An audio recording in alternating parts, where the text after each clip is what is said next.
आता पाहूया टॉप 9 महत्त्वाच्या बातम्या।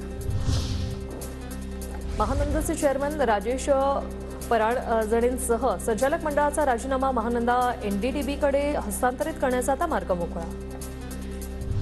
अशोक चव्हाण भाजपात आले ही त्यांची गरज। नांदेडचे भाजप खासदार प्रतापराव पाटील चिखलीकरांची प्रतिक्रिया। कुठल्याही व्यक्तीपेक्षा पक्ष श्रेष्ठ, पक्षाचा निर्णय मान्य, सोबत काम करण्याचा प्रयत्न करू असंही वक्तव्य।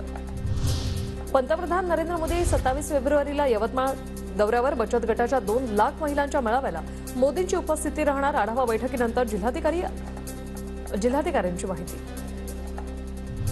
26 तारखेला परभणीत ओबीसी महामेळावा। प्रकाश आंबेडकर, छगन भुजबळ राहणार उपस्थित। 1 लाख ओबीसी बांधव सभेला उपस्थित राहण्याचा आयोजकांचा अंदाज।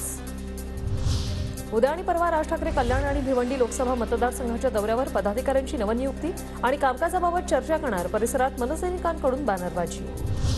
दिलीप वळसे पाटलांनी मंत्रालयात घेतली अजित पवारांची भेट। वळसे पाटलांनी निष्ठा राखली नाही। शरद पवारांनी टीका केल्यानंतर वळसे पाटील अजित पवारांच्या भेटीला।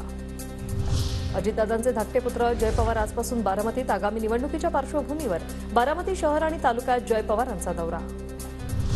खासदार श्रीकांत शिंदेंनी आदिवासी मुलांना घडवली हेलिकॉप्टरची सफर। हेलिकॉप्टर प्रवासामुळे आदिवासी मुलांचा आनंद मावेना। रत्नागिरीतील दौच्या जागेवर भूपेंद्र कुमार भारद्वाज यांचं नाव। भारद्वाज करणार होम हवन।